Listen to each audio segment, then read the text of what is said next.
आवाज अड्डा, मैं हूं तमन्ना। क्या सरकार या सेना के खिलाफ बोलना देशद्रोह है? क्या अभिव्यक्ति की आजादी के नाम पर आजाद कश्मीर की मांग की जा सकती है? जेएनयू में देशद्रोह विवाद के 6 महीने बाद फिर ये सवाल उठे हैं। सवाल इसलिए उठे हैं क्योंकि बेंगलुरु में एक एनजीओ एमनेस्टी इंटरनेशनल के खिलाफ देशद्रोह का केस लगा है। पिछले हफ्ते आयोजित एक कार्यक्रम में एमनेस्टी ने कश्मीर के 3 परिवारों को अपनी कहानी बताने का मौका दिया।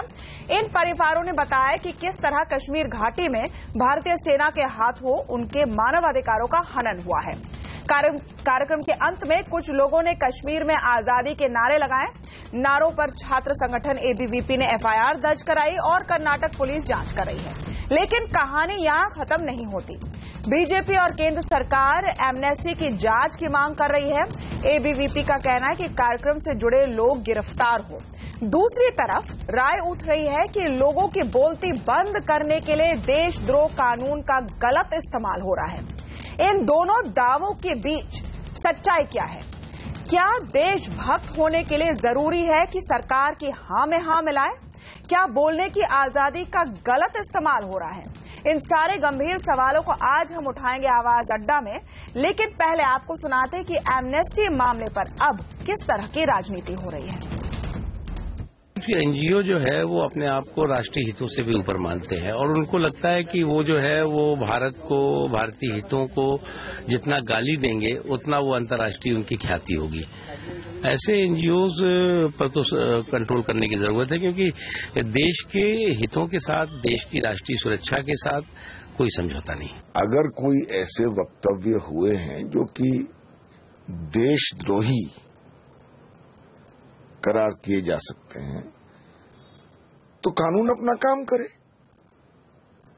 पर यह भी सच है कि एबीवीपी के जो उत्तेजित नौजवान हैं और उनके पीछे जो बीजेपी आरएसएस है, उन्होंने ये मन बना लिया है कि जो बीजेपी आरएसएस की बात न करे उसको सबसे पहले तो देशद्रोही बना दो। एबीवीपी के लोग हर जगह में जाके कुछ ऐसे प्रोवोकेटिव स्लोगन्स लगाए और उसी के आधार पर या उसी की शिकायत के आधार पर केस लग जाता है, और वो भी सेडिशन का केस, और वो भी सीनियर जर्नलिस्ट सीमा मुस्तफा जैसे रिस्पेक्टेड जर्नलिस्ट के ऊपर सेडिशन का केस लगे।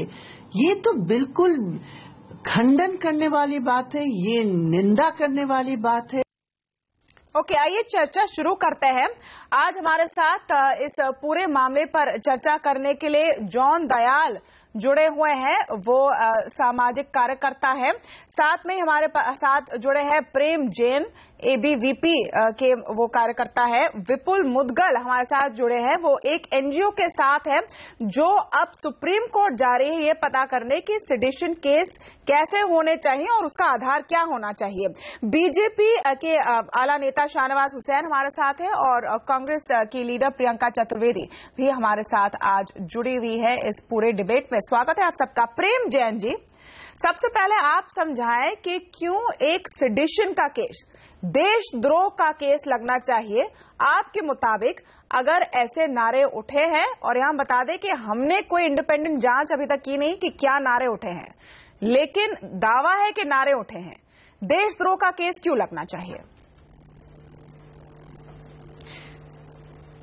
ये ह्यूमन राइट्स के नाम पे जो कार्यक्रम आयोजित किया गया था, वहां ऐसे नारे लगे जो देशद्रोही नारे हैं। इंडियन आर्मी किक आउट, हमें आजादी चाहिए, भारत से आजादी चाहिए। ऐसे आजादी भारत में रह के भारत की आजादी चाहते हैं तो भारत में क्यों है? वो भारत से बाहर जाके आजादी मांगे ना। तो ये तो सेडिशन चार्जेस जैसे ही केसेस है। हमने पिछले 6 महीने पहले जो जेएनयू में देखे हैं वो वायरस की तरह अभी फैल रहा है।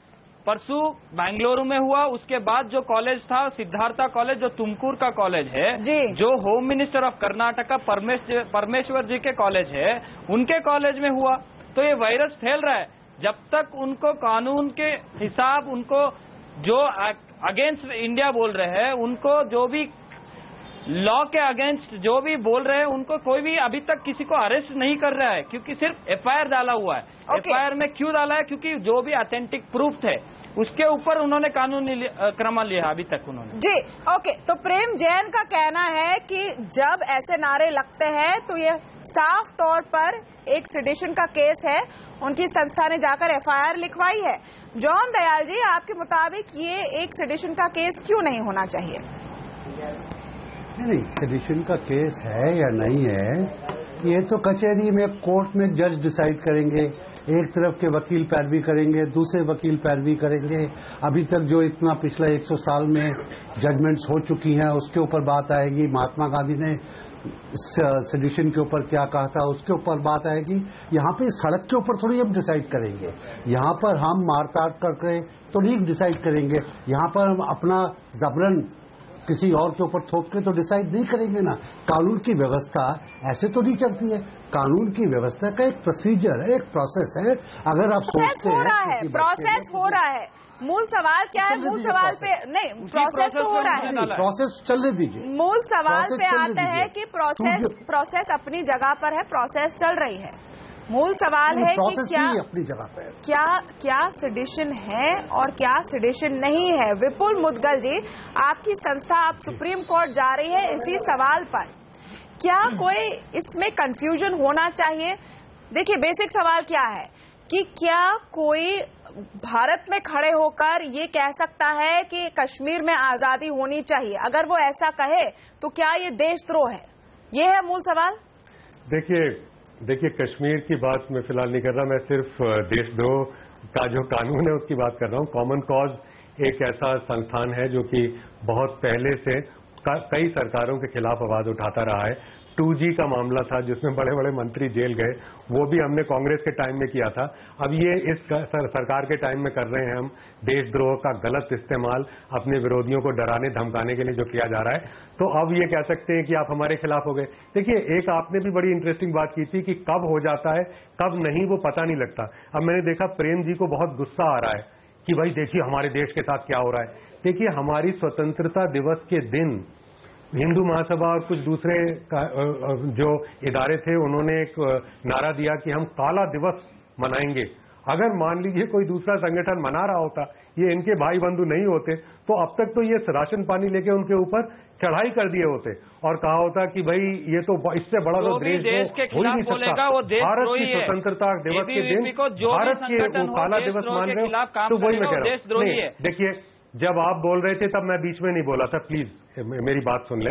तो हम ये कह रहे हैं कि सारी सरकारें जो भी इसका गलत इस्तेमाल करती हैं। दिवस हो या 26 जनवरी हो, नहीं, देश के खिलाफ बोलने वाले नहीं, देश के खिलाफ बोल रहे हैं या नहीं? क्या एबीवीपी इसका सेलेक्टिव इस्तेमाल हो रहा है? नहीं, अच्छा, और सेलेक्टिव इस्तेमाल शुरू से हो रहा है। कर्नाटक में सरकारें भी करती रही है, कांग्रेस भी करती रही है और आप भी करते रहे, और आप लगातार उसको सुनिए, आप लोग सुनिए, हम एक एक करके बात करेंगे। शाहनवाज हुसैन के पास आते हैं। शाहनवाज हुसैन जी, अब एबीवीपी ये पहली बार नहीं है जब एबीवीपी ने इस तरह का सवाल उठाया। रोहित वेमुला के केस में भी एबीवीपी ने उस तरह का एक कंप्लेंट किया था और उसके फोरफ्रंट पर था, जेएनयू में भी था और यहां पर भी है। एबीवीपी माना जाता है कि भारतीय जनता पार्टी से जुड़ा हुआ है, आरएसएस से जुड़ा हुआ है। तो इस संदर्भ के साथ मैं आपसे पूछ रही हूं कि क्या सेडिशन का कानून जिस तरह से इस्तेमाल हो रहा है वो इस केस में सही है और कहां पर वो लाइन खींची जाए? क्योंकि एक तरफ अभिव्यक्ति की आजादी है, दूसरी तरफ देशद्रोह है। देखिए, अखिल भारतीय विद्यार्थी परिषद हो या देश से प्रेम करने वाला कोई नागरिक हो, किसी पार्टी में हो, किसी ऑर्गेनाइजेशन में हो, उसको गुस्सा आएगा जब इस मुल्क में रहकर आप मुल्क से आजादी की बात करेंगे। ये स्वाभाविक है, ये कोई कानून का मामला नहीं है। इस मुल्क में कहीं पर भी खड़े होकर आप आजादी की बात करेंगे और कहेंगे कि नहीं, इसको तय होने दीजिए अदालत से। क्यों तय होगा अदालत से? यहीं पर तय हुआ है। इस देश में खड़े होकर आप देश की कानून को धता बताकर आप कहेंगे कि देश से आजादी चाहिए। ये क्या देश से आजादी का सवाल उठाने का किसको अधिकार है? जब जेएनयू में मामला हुआ तब उन्हीं ऑर्गेनाइजेशन ने क्या कहा आकर? उन ऑर्गेनाइजेशन ने ये जो भी व्यक्ति हैं उनको कहिए, उनको भी मेरे बीच में न बोले। ये बुजुर्ग जो बैठे हैं, मैं जी जॉन दयाल से मेरी गुजारिश है कि हाँ, मैंने कहाँ बोला, मैंने उनसे उनके बीच मैं आपको एक बात कह रहा हूं कि जब जेएनयू के अंदर भी ये मामला हुआ तब उसके पक्ष में तर्क देने वाले क्या तर्क देने लगे कहने लगे देखिए साहब, उन्होंने तो भूखमरी से आजादी कही थी, उन्होंने तो गरीबी से आजादी कही थी, लेकिन बातें प्रूव हुई है। कोई इस देश में बेंगलोर के अंदर खड़ा होकर बेंगलुरु में कहेगी इस देश से आजादी, उसको कैसे स्वीकार करेंगे? कौन तो उसको सपोर्ट करेगा? वही लोग कोर्ट में जाएं या कहीं जाएं, लाल चौक में खड़े होते हैं, क्या भारत आजाद मुल्क में आप खड़े होकर आप कहेंगे इस देश से आजादी और हम उसको बर्दाश्त करेंगे? ये कहीं से भी स्वीकार नहीं है। लेकिन फिर सवाल इसलिए उठता है क्योंकि श्रीनगर में तो ये नारे रोज लग रहे हैं। मोहब्बत करने वाले हर व्यक्ति को इस नारे से एतराज होगा। चाहे तमन्ना आप भी हो, शाहनवाज हुसैन भी इस नारे से एतराज होगा कि कोई इस मुल्क में खड़े होकर इस मुल्क से आजादी की बात करे। बिल्कुल। लेकिन मैं आपसे जो फॉलो अप क्वेश्चन पूछ रही हूँ, क्योंकि जम्मू कश्मीर में इस वक्त आपकी सरकार है PDP के साथ, ये नारे क्या आप कह रहे हैं मुझे कि श्रीनगर में, लाल चौक में, कश्मीर में रोज नहीं लगते? वो भारत का हिस्सा है, सरकार जो कर सकती, वहाँ पर सेडिशन के केस फिर रोज लगने चाहिए। देखिए जो भी वहाँ ये नारे लगाते हैं गलत लगाते हैं, इस वजह से वहाँ दिक्कतें हैं।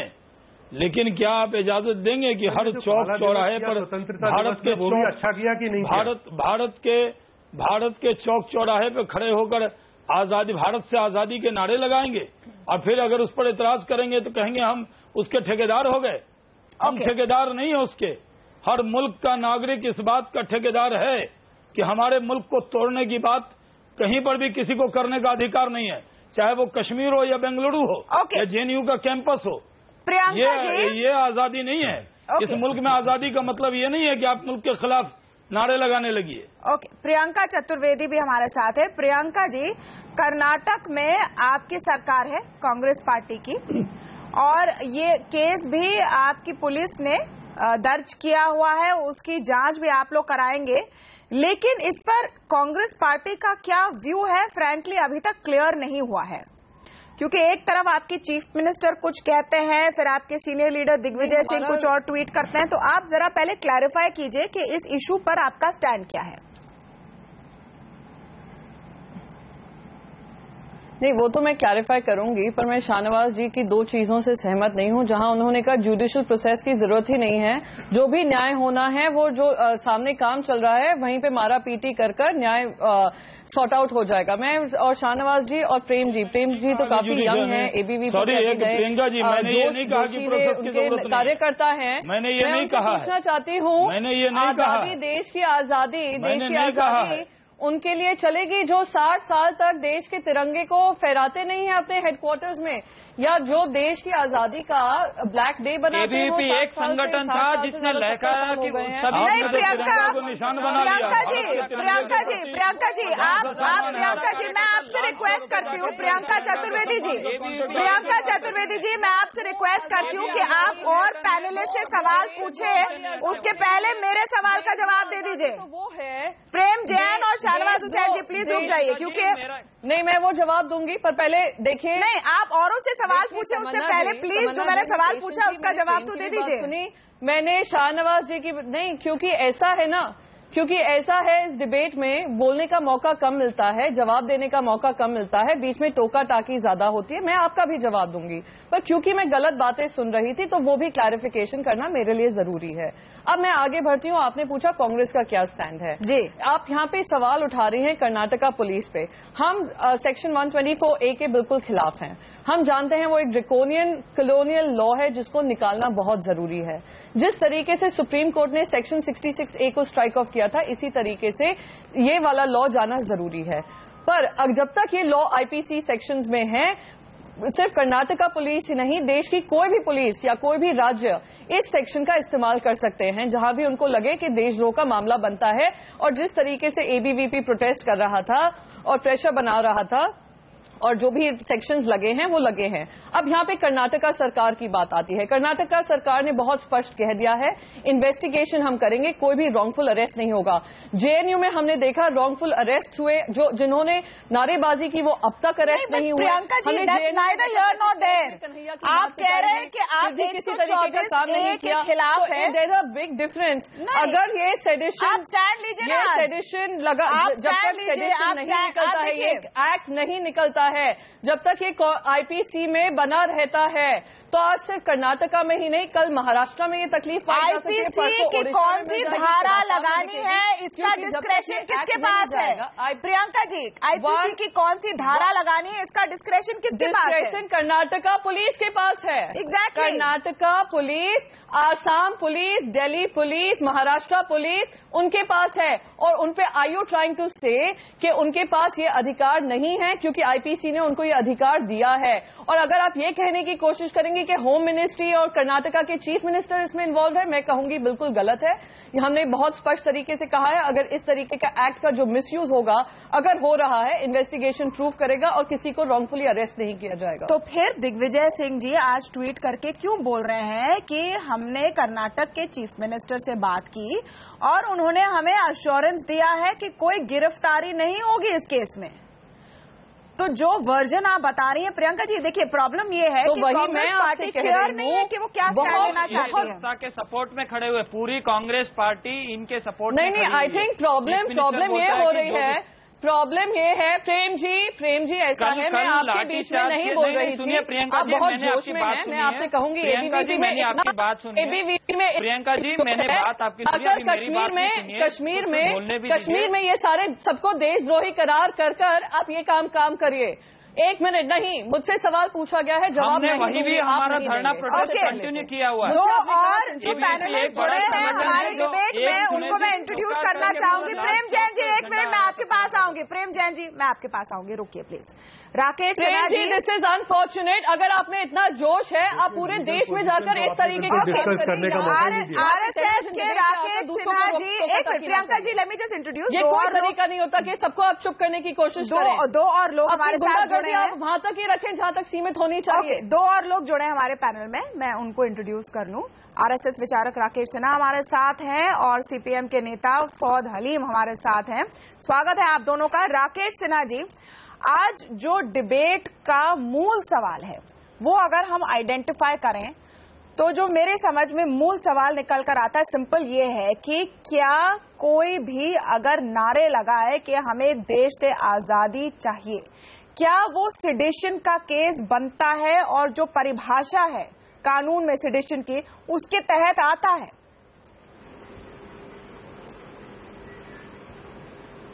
देखिए, इसके दो पहलू हैं। पहला पहलू तो यह है, कोई भी व्यक्ति अपने देश के भीतर किस इंटेंशन से नारा लगा रहा है।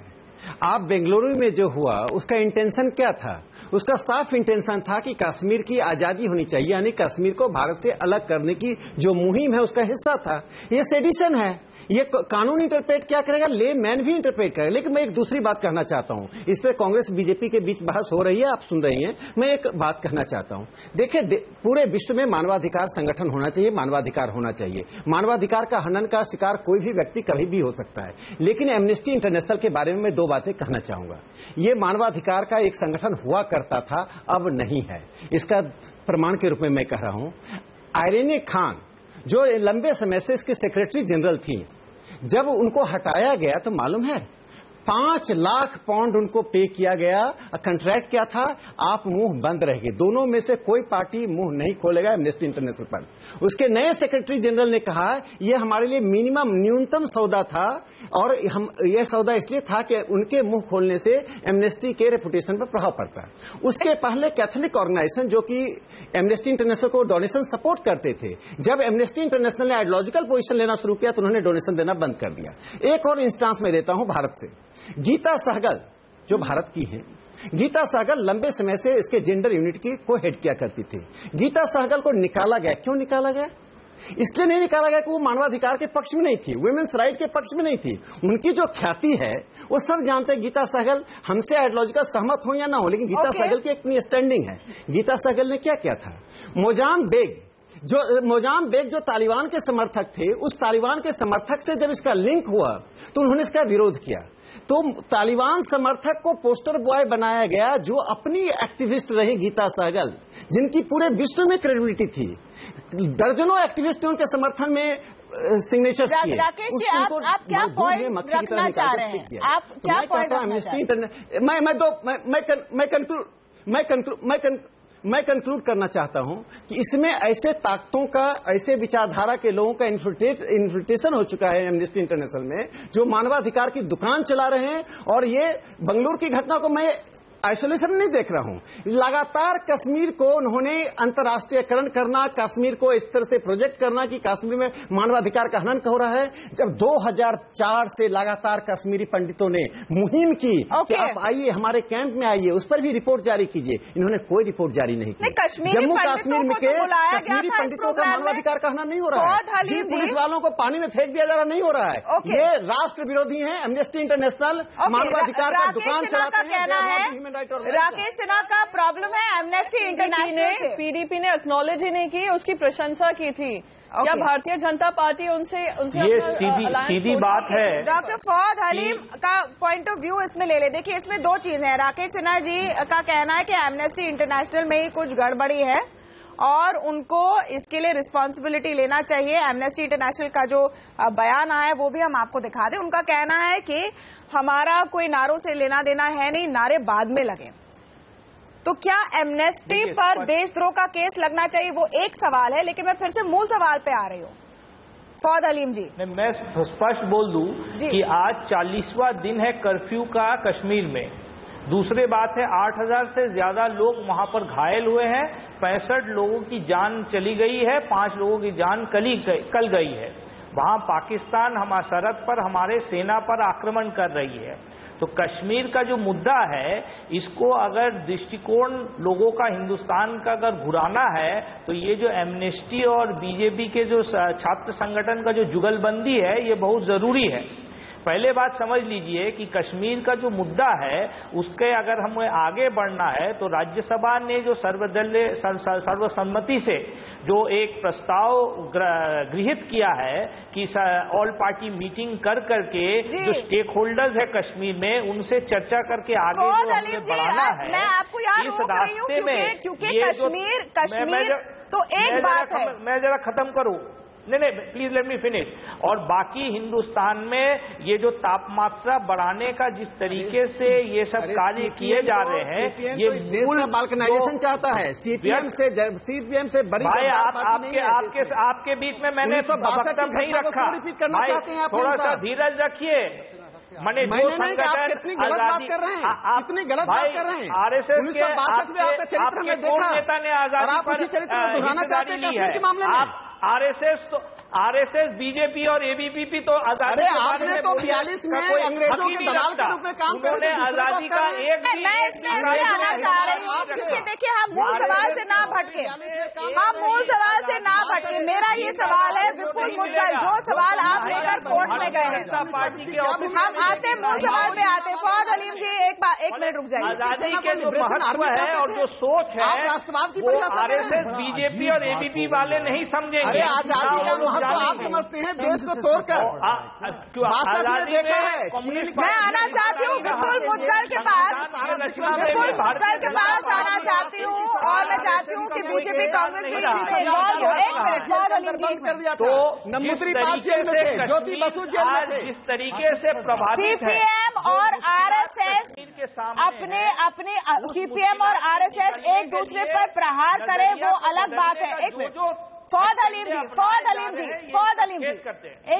हलीम जी, कश्मीर के नारों की बात आज हो रही है, लेकिन बिग पिक्चर क्या है, बड़ा सवाल क्या है जिस पर हम फोकस करना चाहते हैं कि क्या है सेडिशन? कौन तय करेगा कि सेडिशन क्या है? सेडिशन जिस तरह परिभाषित है कानून में, क्या उसमें इतने ग्रे एरियाज है कि उसका दुरुपयोग हो सकता है? आर्गुमेंट का जो दूसरा सवाल है, और मुद्गल जी इसलिए मैं आपके पास आना चाहती हूँ, आर्गुमेंट का यह सवाल है कि कोई भी देश, सरकार या देश के लोग ये बातें क्यों सहें? अगर कोई चौराहे पर खड़े होकर कहे कि इस देश के टुकड़े होने चाहिए या कश्मीर को अलग होना चाहिए, कल किसी और राज्य को कहे अलग होना चाहिए, तो क्यों इसे सुना जाए? क्या अभिव्यक्ति की आजादी के नाम पर ये जो लोग हैं देश के, उनके सेंटिमेंट्स को नहीं हर्ट करता? क्या ये डेंजरस नहीं है? देखिए, पहले आजादी की स्वतंत्रता की बात तभी आती है। विपुल मुद्गल से ये सवाल है, विपुल मुद्गल से सवाल है। सवाल अगर आप हमसे कर रहे हैं ना किससे कर रहे हैं? विपुल मुद्गल से सवाल है। नहीं, मैं जवाब दे रहा हूं सर, उसका आपका मौका आएगा तो आप दीजिएगा जी। इसमें बात यह है कि देखिए, अभिव्यक्ति की स्वतंत्रता का सवाल तभी आता है जब कोई बड़ी बात कही जाती है, कोई ऐसी बात कही जाती है जिससे लोग असहमत हों, और वही परीक्षा है कि आप कितनी अभिव्यक्ति की स्वतंत्रता एक समाज देता है या नहीं देता। भारत किसी का मोहताज नहीं है, इस पार्टी का या उस पार्टी का मोहताज नहीं है। हमारा बहुत अच्छा संविधान है और हमारे यहाँ बहुत अच्छा सुप्रीम कोर्ट एक मान्यता बहुत पहले से दे चुका है, और ये माना जाता है कि ये केस तय हो चुका है। 1962 में ये Kedarnath Singh versus state of Bihar का एक केस था, जिसमें कि बहुत अच्छी व्यवस्था सुप्रीम कोर्ट ने दी थी, और उसमें उसने ये कहा था कि जब तक हिंसा को भड़काया न जा रहा हो या फिर हिंसा भड़काने की टेंडेंसी ना हो, तब तक उसको देशद्रोह न माना जाए। और जब सरकार के साथ जो असहमति हो या सरकार के साथ किसी चीज पे आपत्ति हो, तो उसको देशद्रोह नहीं माना जा सकता। तो ये जो एक विचार आया, जो ये एक उसने तय कर दिया एक तरह से कि किस तरह से किस जगह पे 134A लगाया जा सकता है और किस जगह पे नहीं लगाया जा सकता। अब इसमें देखिए कि कांग्रेस और बीजेपी दोनों ने इसका दुरुपयोग किया है, यहां तक कि एक जगह पे किसी सुश्री जयललिता जी की शराब नीति के खिलाफ किसी ने कुछ बोला, उसके ऊपर भी कानून लग गया और सेडिशन का लग गया। आपने रिजर्वेशन के सपोर्टर्स हैं वहां पे देशद्रोह का मुकदमा गुजरात में आपने लगा दिया, लेकिन आपने हरियाणा में नहीं लगाया। तो ये सारी चीजें हैं। इसका जो एक बहुत अच्छा, जो हम यही कह रहे हैं, कॉमन कॉज का जो केस है वो ये कह रहा है कि कॉन्स्टिट्यूशनल बेंच का जो जजमेंट है उसकी स्ट्रिक्ट कंप्लायंस होनी चाहिए, और सुप्रीम कोर्ट इसके ऊपर मान्यता देगा, जरूर देगा। जो डिसअफेक्शन है, डिसलॉयल्टी है या एनमिटी है या डिसएप्रोबेशन है, ये सब अलग अलग शब्द हैं, इनका पूरा मीनिंग है। आज के संदर्भ में ये क्यों चर्चा हो रही है, और इस पर शाहनवाज हुसैन और फिर प्रियंका भी बोले। शाहनवाज हुसैन जी, आपने कहा कि हम ऐसी बातें नहीं सह सकते। अब देश के बारे में लोग अलग अलग बातें अलग अलग जगहों पर अगर बोलते हैं, बहुत सारे लोग बोलते हैं कि हमें बाहर जाना है, यहां पर हमें नहीं रहना है किसी कारण, या बातचीत में, आम बातचीत में लोग एक दूसरे से कभी कभार कुछ लोग बोलते हैं कि भारत में कुछ सुधार ही नहीं सकता, सुनाई देता है, लोग बोलते हैं यहाँ की सड़कें ऐसे हैं, यहाँ वैसा है वैसा है, वॉटेवर कॉन्टेक्स्ट। क्या ये सब देशद्रोह की श्रेणी में आता है? देखिए, बोलने की आजादी है, विचार की अभिव्यक्ति की आजादी है, इसका मतलब देश से अलग होने की भी आजादी आप दे दें, ये कहां से स्वीकार है? ये अलग अलग जो बड़े बड़े तर्क गढ़े जा रहे हैं, ये तर्क देश के लोगों को स्वीकार नहीं है। आप हर स्टेट में इस तरह के नारे लगवा दीजिए, कहिए कि फिर अदालत में जाके तय होगा। आखिर अदालत ने क्या कहा है? आप एक जजमेंट को लेकर पूरे कश्मीर को अलग करने के नारे का समर्थन कर रहे हैं। आप लगाइए इस चैनल पर ही जो नारे वहां लग रहे थे उसी के समर्थन में आप नारे लगा दीजिए। ये कहीं से स्वीकार नहीं है। कश्मीर के अंदर जो लोग नारे लगा रहे हैं और वहां पर एमनेस्टी इंटरनेशनल की मीटिंग में आकर भारत से आजादी, इसके नारे लगते हैं तो देश में किसी के भी समझ में नहीं आता है। ओके, हमारी सरकार को आप गाली दें, बर्दाश्त है, लेकिन आप भारत के खिलाफ कोई बात करेंगे, ये कोई भी इस मुल्क से मोहब्बत करने वाला व्यक्ति स्वीकार नहीं करेगा। ओके, तो आप एक अलग केस का रेफरेंस देकर कश्मीर की आजादी के नारों का समर्थन कर रहे हैं, तो बात कहीं से स्वीकार नहीं। आप स्पेसिफिकली बात कर रहे हैं कश्मीर के आजादी के नारों की, नहीं, आप देश से अलग होने की बात करेंगे और कहेंगे कि इस पर धारा नहीं लगनी चाहिए। जो लोग इस डिबेट को देख रहे हैं वो भी समझ रहे हैं आप क्या कहना चाहते हैं। ओके, क्या कश्मीर की आजादी के नारे लगेंगे और हम खामोशी से उसको सुनते रहेंगे? हमें एतराज करने का भी अधिकार नहीं है। जॉन दयाल जी, आप इसका जवाब दे। ये जो दूसरी साइड की आर्गुमेंट है, ये कश्मीर की आजादी के पक्ष में। जॉन दयाल जी, नहीं, ये तो तहमत लगा। मुझे भी बोलने का शायद समय मिलेगा बगैर कोई काटाकूटी होकर। बिल्कुल, इनफैक्ट आई होप कि सबकी बात सुने। यहाँ पर बहस कभी एमनेस्टी की बैकग्राउंड पे होती है, उसके स्टाफ पर होती है, कभी बहस हो रही है कि भारत अखंड है कि नहीं है। भारत अखंड है, ये तो हम मान के चल रहे हैं ना। बहस बहुत क्लियर है। बहस क्लियर नहीं है, सिन्हा साहब कुछ कह रहे हैं। नहीं, मैं क्लियर करती हूँ कि बहस क्या है। बहस सिंपल, अगर एक लाइन में बतानी हो कि बहस क्या है, बहस ये है कि आजादी के नारे लगाना क्या देशद्रोह है या नहीं।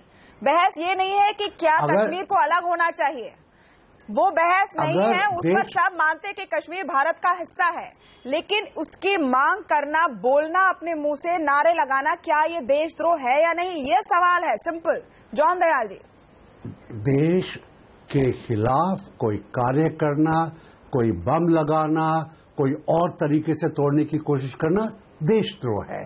मात्र नारा, मात्र सोच, मात्र लेखन देशद्रोह नहीं है, देशद्रोह बिल्कुल नहीं है।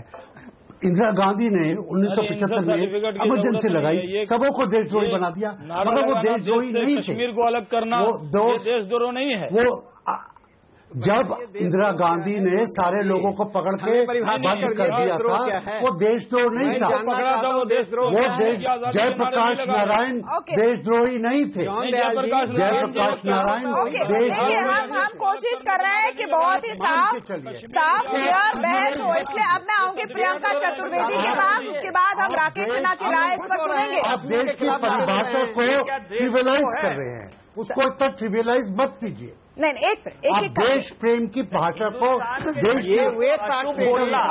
प्रियंका चतुर्वेदी और फिर राकेश सिन्हा जी, दोनों को पूरा समय मिलेगा, कोई टोका टाकी नहीं। प्रियंका चतुर्वेदी और फिर राकेश सिन्हा। जॉन दयाल, सीपीएम और जॉन दयाल क्या हैं? ये उसी पीढ़ी को रिप्रेजेंट कर रहे हैं। राकेश जी, मैं आपके पास आऊंगी, आई प्रॉमिस।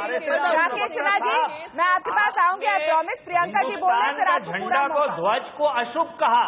नहीं, एक मिनट, आपने हिंदुस्तान का ध्वज को अशुभ कहा, आप उस अशुभ करार देने के बाद आप क्या इसको देशद्रोह समझते हैं? नहीं, आपने की आरएसएस को याद कर लीजिए। आप खराब है, कोई मतलब नहीं किसी को।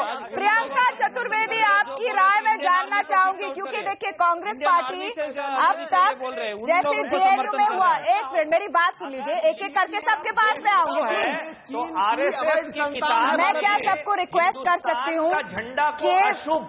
हलीम जी, प्लीज वेट योर टर्न। अवैध संतान मार्क्सवादी कम्युनिस्ट पार्टी है आरएसएस। थोड़ा सा ऑडियो सबका मैं डिप करूंगी, हल्का सा ऑडियो में डिप करूंगी, बस इसलिए क्योंकि मैं चाहती हूँ कि सब एक एक करके बोले ताकि हमारे दर्शक आपकी बात सुन सके।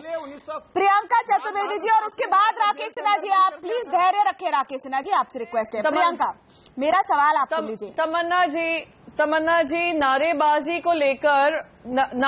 को लेकर और देशद्रोह के मामले को लेकर जहां कश्मीर की आजादी की बात करते हैं, 1962 में भी जाने की जरूरत नहीं है। जैसे मुदगल जी ने एक एग्जाम्पल दिया केदारनाथ सिंह के केस का, एक बिलाल कल्लू केस था 1997 का, जहां पे यही सेम मुद्दा उठा था, जहां पे मिलिटेंट आउटफिट के लिए वो रिक्रूटमेंट कर रहे थे और कश्मीर की आजादी की बात कर रहे थे। तो सुप्रीम कोर्ट का बहुत स्पष्ट इसमें न्याय था, वर्डिक्ट था, जहां पे उन्होंने कहा था 124A सेक्शन लग ही नहीं सकता इस मुद्दे पर भी। तो जब सुप्रीम कोर्ट की राय बहुत स्पष्ट है और सुप्रीम कोर्ट ने स्पष्ट तरीके से बता दिया है कि ये सेक्शन 124A इस पे लागू नहीं होता है। कश्मीर के लिबरेशन की बात कर रही हूं, जहां पे इन्होंने बिल्कुल काम किया था कश्मीर की लिबरेशन के कॉज की तरफ। तो अगर हम बात करें सेक्शन 124A और नारेबाजी, कश्मीर की नारेबाजी को लेकर, तो वो लॉ बहुत क्लियर है। अब लॉ को किस तरीके से पॉलिटिकली भारतीय जनता पार्टी जो भी सरकार के खिलाफ नारेबाजी कर रही है उसका चुप कराने की कोशिश कर रही है, वो बहुत स्पष्ट है। और मैं शाहनवाज जी से एक ही चीज कहना चाहूंगी, अगर कश्मीर की आजादी की बात करने वाले बाकी पूरे देश में देशद्रोही हैं, तो कश्मीर में आपने सरकार बनाए बैठे हैं, पीडीपी के साथ सरकार बनाए बैठे हैं, लेकिन प्रियंका जी नारेबाजी हो रही है। तो इस तरीके का डबल स्टैंडर्ड। आप भी कश्मीर की आजादी के नारे लगाइए प्रियंका जी, किसने रोका आपको? आप भी लगा दीजिए नारा। आपको अगर एतराज है कि कश्मीर की आजादी का जो नारा लगा रहे हैं उसमें आपको बहुत एतराज है, तो आपका पक्ष क्या है बताइए? कांग्रेस इस नारे के पक्ष में है? वो मुझे क्या कांग्रेस इस देश के कश्मीर की आजादी के नारे के पक्ष में है? आप बोल दीजिए हिम्मत से, क्या दिक्कत है? ऐसा है नहीं, प्रियंका जी, शाहनवाज हुसैन, आपको को कॉर्नर करने की कोशिश कर रहे हैं, लेकिन फैक्ट ये है कि कांग्रेस इस पर कोई स्टैंड नहीं ले पा रही है। एक मिनट प्रियंका जी, प्रियंका जी, उनके सपोर्ट में खड़े लगा रहे हैं। नहीं, हमारा नारे लगाना सही है या गलत आपके मुताबिक? नारे लगाने वालों के दिग्विजय जी का स्टेटमेंट स्पष्ट करता है कि वो पूरे उनके समर्थन में खड़े हैं। नहीं, मैं ये कह रही हूँ कि जो भी स्टैंड है पार्टी का खुलकर बोले। सबसे ऊपर है, उस पे ध्यान देना हर सरकार की। राकेश सिन्हा जी को मैंने वक्त प्रॉमिस किया बिना इंटरप्शन का, उन्होंने आप सबकी बात सुनी, आप भी उनकी बात सुनी। कितना बीच में टोका टाकी, नहीं, आपने अपनी बात पूरी रखी। बीच में मैं कुछ नहीं बोल नहीं प्रियंका जी, आपने पूरी बात रखी आपकी। अब राकेश सिन्हा जी बोलेंगे बोलने के लिए। नहीं, राकेश सिन्हा जी आप बोलेंगे। राकेश सिन्हा जी, बात यहाँ पर आती है कि अगर जी हर बीच में बोले चले जा रही है, क्या तरीका होता है? प्रियंका, टू बी फेयर, आपने अपनी पूरी बात रखी। जब आपने बीजेपी का जिक्र किया तो उन्होंने जवाब दिया, उसको आप खत्म कीजिए। राकेश सिन्हा जी, जो मूल सवाल है कि आप लाइन कहाँ ड्रॉ करेंगे? अगर हर सिचुएशन में जहां दर्शाएं तो वो बोलने नहीं देंगे। नहीं, सब बोलने मिसयूज करेंगे तो वो बोलने नहीं देंगे। एक मिनट, राकेश सिन्हा से बोलेंगे तो राकेश सिन्हा जी से मुझे सवाल तो पूछने दीजिए। भारतीय जनता पार्टी सवाल पूछने की आजादी दे दीजिए प्रियंका जी, सवाल पूछने की आजादी दे दीजिए। मेरा सवाल बहुत क्लियरली है राकेश सिन्हा जी, क्या ये आपसे बस कह रही हूँ कि भारतीय जनता पार्टी को लेकर हम कुछ भी आर्ग्यूमेंट देंगे तो वो हमें बोलने नहीं देंगे। नहीं, तो यही तो बात है जो एबीवीपी लागू कर। ओके राकेश सिन्हा जी, लाइन कहाँ ड्रॉ होगी? कैसे? अगर मैं आपसे इस आर्ग्यूमेंट का दूसरा हिस्सा पूछूं, सुन लीजिए प्लीज, क्यों है?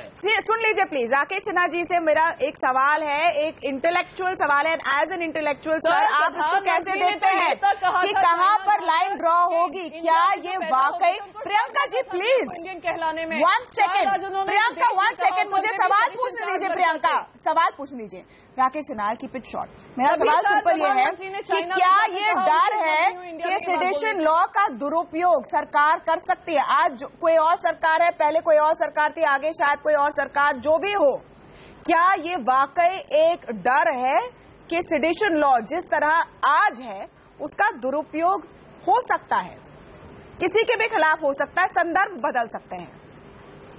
देखिए, ये पुराना नहीं, मैं आपका बहुत बुनियादी सवाल है, इस पर बहस होनी चाहिए। संविधान और सुप्रीम कोर्ट ने, प्रियंका जी ने भी जिक्र किया और इसके पहले मुद्गल जी ने जिक्र किया, दो जजमेंट आ चुके हैं, मैं उस पर नहीं जा रहा हूं। मैं इतना कह रहा हूं कि आप इंटेंशन देखिए, इंटेंट क्या है स्लोगन लगाने वाले का?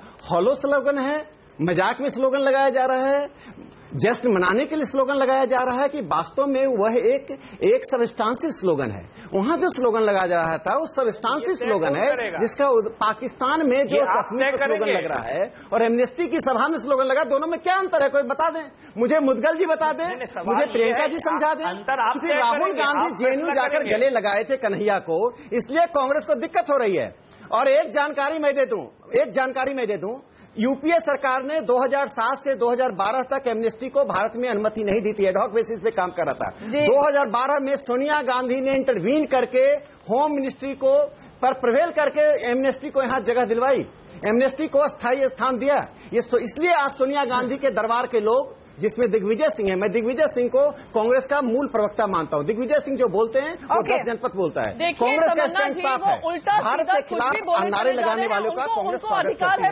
जेएनयू में वही किया, बंगलोर में ही कर रही है। नहीं, आपको अधिकार है जवाब देने का Priyanka ji, have I ever been unfair? मेरे बारे में उन्होंने कुछ कहा है तो मुझे भी आप मौका देंगी? बिल्कुल बिल्कुल, मुद्गल जी को भी मौका मिलेगा, प्रियंका जी को भी मौका मिलेगा। बस एक छोटे सी ब्रेक लेने की आजादी दे दीजिए, एक छोटा सा ब्रेक मुझे लेना ही पड़ेगा, कमर्शियल ब्रेक की आजादी। उसके बाद मैं लौटूंगी और सबको रिबटल का मौका मिलेगा। जाएगा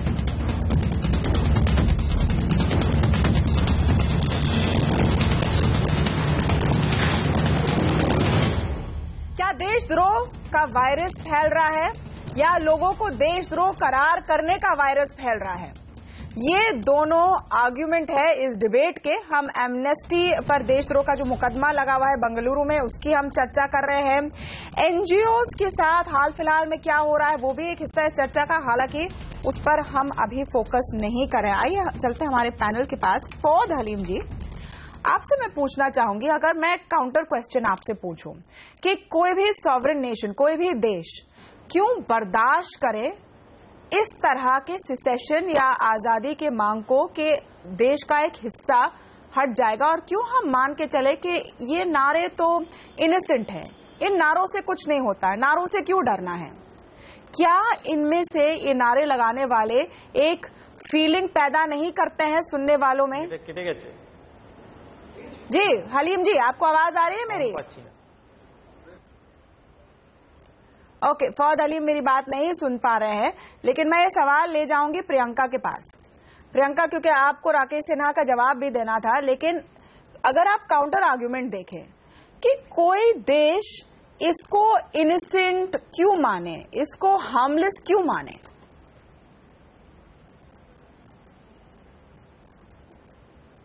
नहीं, मैंने आपको कहीं भी ये नहीं कहा है कि ये हार्मलेस है, या मैंने ये कहा हो कि इसके पीछे कोई बड़ा षड्यंत्र नहीं है, या देश को तोड़ने का किसी के मन में नहीं है, या पाकिस्तान स्पॉन्सर्ड नहीं है। यहाँ पे बहुत सारे परम्यूटेशंस एंड कॉम्बिनेशंस हैं। मैंने सेक्शन 124A के आधार पे मैं बात कर रही थी, जो मैंने आपको आर्ग्यूमेंट दिया। अब मैं राकेश सिन्हा जी पे जाऊंगी। राकेश सिन्हा जी ने बहुत सारे आरोप लगाए हैं ये कहकर के एमनेस्टी इंडिया के लिए सोनिया गांधी जी ने लिखा है अगर इनके पास कोई प्रूफ है, कोई एविडेंस है, तो आकर नेशनल टेलीविजन पे इस तरीके की बात किया करें, अगर नहीं है तो वो इसी टेलीविजन चैनल पे माफी मांगे। क्योंकि इस तरीके के आरोप लगाना आरएसएस के इंटेलेक्चुअल्स का बहुत समय से काम चल रहा है। पिछले इतने सालों से ये यही काम कर रहे हैं। जो देश के तिरंगे को नहीं फहराते हो अपने ऑफिस में, वो बात करते हैं देशद्रोह की और देश प्रेम की। तो मैं राकेश सिन्हा जी से कह दूं, अगर कोई प्रूफ ना हो तो बगैर प्रूफ के इधर आकर बात ना किया करें, एविडेंस बैक प्रूफ ना हो। और ये प्रूफ बिल्कुल है कि देश के 60 साल की आजादी के बावजूद भी आरएसएस ने अपने हेडक्वार्टर्स में कभी तिरंगा नहीं लहराया होगा, या किसी तरीके से आजादी की लड़ाई में पार्टिसिपेशन किया हो। तो आप देशद्रोह और देश प्रेम अपनी तरीके का हिपोक्रेसी अपने पास प्रमाण देता हूं। किसने कहा कि तिरंगा नहीं फहराया जाता है? आप प्रमाण ले लीजिए ना, मैं दे रहा हूं। देखिए, मैंने इतना कहा कि 2007 में यूपीए सरकार ने एमनेस्टी को रिन्यू नहीं किया है। हम मुदगल जी बैठे हुए हैं, वो मानवाधिकार से जुड़े हुए बताएंगे, एडहॉक बेसिस पे काम कर रहे थे। मुकुल शर्मा एक पत्रकार हैं, वो मैं आपसे बस ये सवाल कह रही हूँ, आपने किस आधार पे ये कहा कि सोनिया जी ने होम मिनिस्ट्री को लिखा और ये काम ये नहीं, ये 2012 में सोनिया गांधी ये बताइए आपने किस आधार पे आप अपने शब्दों को वापस, वो बता रहे हैं, आधार बता रहे हैं, सुन लीजिए प्रियंका। इंटरनेशनल को भारत में हेडक्वार्टर खोलने की अनुमति दिलाई। आपके पास कोई आधार नहीं है। देखिए प्रियंका जी, सुन तो लीजिए। देखिए ये देखिए, कांग्रेस की महासचिव नहीं बन जाएंगी, आप सुन लीजिए। नहीं, लेकिन आप मुझे बताएं कि क्या ये डिबेट है कि सोनिया गांधी ने चिट्ठी लिखी या किसने चिट्ठी लिखी? क्या ये डिबेट है? ये डिबेट नहीं है। मुसलमान से लेकर आपने हर तरीके से देशद्रोह का काम किया चाहिए जी। ये लेकिन आप नहीं, उल्टा सीधा आरोप आकर टेलीविजन चैनल। प्रियंका जी, उनको जवाब देने दीजिए, लेकिन मैं साफ कर दूं कि डिबेट नहीं है कि किसने एमनेस्टी को परमिशन दी और नहीं दी। इन्होंने कहीं आर्टिकल पढ़ लिया और वही आर्टिकल सच्चाई बन जाती है। एक मिनट, प्रियंका, आपने अपना ऑब्जेक्शन रेज किया, आप उनको जवाब देने दीजिए। सिन्हा जी को बोलने तो दीजिए। तमन्ना जी, मैं प्रियंका जी को बता दूं कि मैं एमनेस्टी इंटरनेशनल पर 1.5 घंटे बिना कॉमा फुल स्टॉप का बोल सकता हूं। इससे आप मुझ पर क्वेश्चन मत कीजिए, आप होमवर्क करके आइए, मेरे होमवर्क पर आप सवाल मत कीजिए। मैं दोनों बातें कहना चाहता हूं। मैंने यूपीए की प्रशंसा की। यूपीए ने 2007 एक मिनट, जो लोग नहीं बोले हैं अब तक डिबेट में, उनसे भी हम बात करें। फौद हलीम, अगर आपको मेरी आवाज आ रही, मैंने एक सवाल पूछा था आपको। कश्मीर होता तरीके से ये परिस्थिति से निकाला जाए, वहाँ से नहीं। फौद हलीम, मेरा सवाल जो आपको था कि कोई देश, कोई भी देश क्यों सहे, रूप में सामने आ रहा है। नहीं, कोई भी देश ऐसे अलग होने की बातों को क्यों सहे और क्यों माने कि ये बिल्कुल हार्मलेस है? हम ये क्यों अजम्पशन पर चले कि ये नारे हार्मलेस है? फौद हलीम जी, ये मेरा आपसे सवाल है। ये पहली बात ये है कि कश्मीर जिस तरीके से अभी जिस कठिन परिस्थिति में पड़ा हुआ है, उस कश्मीर का समाधान का तरफ हमारा तमाम जो एनर्जी हम लोग को फोकस करना चाहिए, वहां फोकस नहीं करके ये जो जुगलबंदी बेंगलोर में जो घटना घटा है उसके ऊपर में सारा देश का दृष्टि आकर्षण करके मूल जगह से हम लोग को हटा दे रही है। मैं समझता हूं सिडेशन के बारे में हमारा देश में कानून है, उसके बारे में सुप्रीम कोर्ट के जजमेंट्स है। बेंगलोर और इसके तहत जो कार्रवाई सरकारों को करनी है वो करें। लेकिन ये हलीम जी अनफॉर्चुनेटली या फॉर्चुनेटली कश्मीर में जो हो रहा है 40 दिन से, इस पर मैं डिस्कशन आज नहीं कर रही हूँ। प्रेम जैन जी, मैं इस पर डिस्कशन नहीं कर रही हूँ, मैं डिस्कशन कर रही हूँ फ्रीडम ऑफ स्पीच पर। और वो सवाल ये है, नहीं कुछ भी बोल सकते हैं हमारे देश में। नहीं तो प्रेम जैन जी फर्ज कीजिए, एक मिनट प्रेम जैन जी, आप यंग स्टूडेंट हैं, आप यंग स्टूडेंट हैं। फर्ज कीजिए प्रेम जैन जी, अगर कल कोई और सरकार आए या कुछ साल पहले दूसरी सरकार थी और आपकी संस्था निकलकर कहती है कि इनके लीडर्स को जेल जाना चाहिए या कुछ भी उनके खिलाफ बोलती है और आप पर सेडिशन का केस लगता है, क्या ये जायज होगा? कौन तय करेगा कौन देशभक्त है या नहीं? क्या आप तय करेंगे? उनकी इंटेंशन क्या है, कौन तय करेगा? ये है मूल सवाल। फ्रीडम ऑफ स्पीच का जो सवाल है वो आप जैसे स्टूडेंट के लिए भी जरूरी सवाल है या नहीं प्रेम Jain ji? Freedom of speech के नाम पे, ह्यूमन राइट्स के नाम पे ये देश को बर्बाद करना चाहते हैं, एंटी नेशनलिस्ट एक्टिविटीज कर रहे हैं। आप कैसे डिसाइड करेंगे? आजादी चाहिए, इंडियन आर्मी से आजादी चाहिए। आप कैसे डिसाइड करेंगे?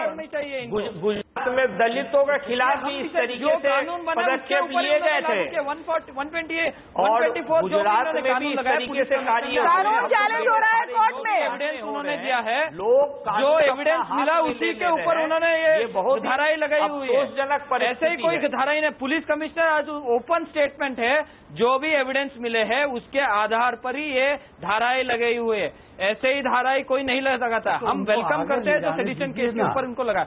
अभी तक इनको अरेस्ट क्यों नहीं किया, वो हमारा मूल प्रश्न है। FIR फर्स्ट इंफॉर्मेशन रिपोर्ट होती है, चार्जशीट एविडेंस के बेसिस पे होती है। प्रेम जी तरीके से तो आगे बढ़ना चाहिए। मुझे पता है आपके दिग्विजय सिंह जी ने क्या स्टेटमेंट दिया, मुझे पता है प्रियंका जी, आपके दिग्विजय सिंह ने क्या स्टेटमेंट दिया। प्रेम जैन जी आप चूंकि बढ़ना चाहिए और हमारे जो न्यायालय का स्टेटमेंट मैंने पढ़ा, ट्वीट किया उन्होंने, पूरा उनका समर्थन है। वो होम मिनिस्टर को उधर से फोन करके बोले कि उनको अरेस्ट ना करे, उनको खुला छोड़ दे, उनको इंडियन आर्मी से आजादी पूछना चाहते हैं, पूछने दो, उनको बेल मिल जाती है, चाहिए, उनके बेल के खिलाफ जाते हैं, फिर से हाईकोर्ट से मार खाकर आते हैं। नहीं, आप फर्ज कीजिए, मुझे पता है आपके दिग्विजय सिंह जी ने क्या बोला है। प्रेम जैन जी, अभी भी दिग्विजय सिंह ने एक ट्वीट किया है। मैं एज ए स्टूडेंट आपको पूछ रही हूँ, क्योंकि आप यूनिवर्सिटी में एक थॉट को प्रोसेस करते हैं। उन्होंने कहा है जो अगर एविडेंस होगा तो एक्शन लीजिए, एविडेंस नहीं है तो एक्शन नहीं लिया जाएगा। नहीं, एविडेंस तो प्रियंका फुटेज अब FSL जाएगी, जहां पर भी जाएगी, लोगों ने जो कहा है वो क्लियर है, मुझे नहीं लगता किसी को ज्यादा कंफ्यूजन है। एक प्रोसेस होता है, प्रोसेस होता है, नारे लगे हैं, इसमें कोई ज्यादा कंफ्यूजन नहीं है। सवाल ये है कि वो नारे कितने खतरनाक है, क्या हम नारों से डरते हैं? सवाल ये है। जॉन दयाल लगाए जो नारेबाजी नहीं कर रहे थे और जिन्होंने नारेबाजी की वो आज तक खुले घूम रहे हैं, उसी से क्या हुआ उसका बताइए। भारतीय जनता पार्टी ने मिसयूज किया है। एक मिनट, आपने भी बहुत मिसयूज किया है प्रियंका, इसलिए ये सवाल बीजेपी या कांग्रेस का नहीं है, ये सवाल है फ्रीडम ऑफ स्पीच, लॉ और सरकार का। बहुत क्लियर कर दे कि आज बात हो रही है एमनेस्टी और कश्मीर की, कल कोई और केस हो सकता है। लेट्स बी वेरी क्लियर कि हम किस चीज पे बात कर रहे हैं। जॉन दयाल, वो बहुत क्लियर पैटर्न इमर्ज हो रहा है। तमन्ना जी, बहुत अंतर है, एक पैटर्न इमर्ज हो रहा है जो बहुत स्पष्ट। पार्टी ने देश में इमरजेंसी लगाई हो, वो कानून के दुरुपयोग की बात कर रही है। वहाँ की पुलिस केस दर्ज कर रही है और इनके नेता कह रहे हैं कि जुडिशियल प्रोसेस। जॉन दयाल और फिर मुदगल जी बोलेंगे। ये दोनों स्पीकर ने काफी समय से अपनी राय नहीं रखी है, उनकी बात सुन लीजिए। John Dayal briefly and then Mudgal. देखिए मैंने एक सवाल पूछा, अब सुनिए, एक मिनट सुनिए। आजादी के नारे लग रहे हैं, उसके आप पक्ष में है या विरोध में? मैंने तो आपको जवाब भी दे दिया, आपको बिल्कुल स्पष्ट। ओके, एक मिनट, जॉन दयाल की बात सुन लीजिए। प्रियंका जी और शाहनवाज हुसैन जी प्लीज वेट। देखिए कितना धैर्य दिखा रहे हैं राकेश सिन्हा जी। एक minute, John Dayal, doctor John Dayal, एक लाइन में जवाब दीजिए। देखिए सुनिए तो सही, जवाब दीजिए। क्योंकि शाहनवाज साहब ने मेरे को बुजुर्ग कहा है, तो मेरी बात सुनिए। 40 साल पहले इंदिरा गांधी ने इमरजेंसी लगा के सबों को बंद कर दिया था। ये लोग देशद्रोही नहीं थे, देशभक्त थे, देश की अच्छाई चाहते थे। उसके बाद सरकारें बदलती गई, हर सरकार अपने बैरी को, अपने राजनीतिक बैरी को किसी न किसी तरीके से करती रहती है। भाजपा ने भी बहुत किया है। वहां जो मेन मुद्दा है जो नहीं आप जयप्रकाश नारायण से आप कश्मीर सेपरेटिस्ट की तुलना कर रहे हैं, अपमान कर रहे हैं जयप्रकाश नारायण। नहीं तो मैं कह रहा हूँ, क्या बात कर रहे हैं? मैं कह रहा हूँ जयप्रकाश नारायण अपमान कर रहे हैं कश्मीर के अलगाववादियों के नारे से जयप्रकाश नारायण जी की तुलना कर रहे हैं।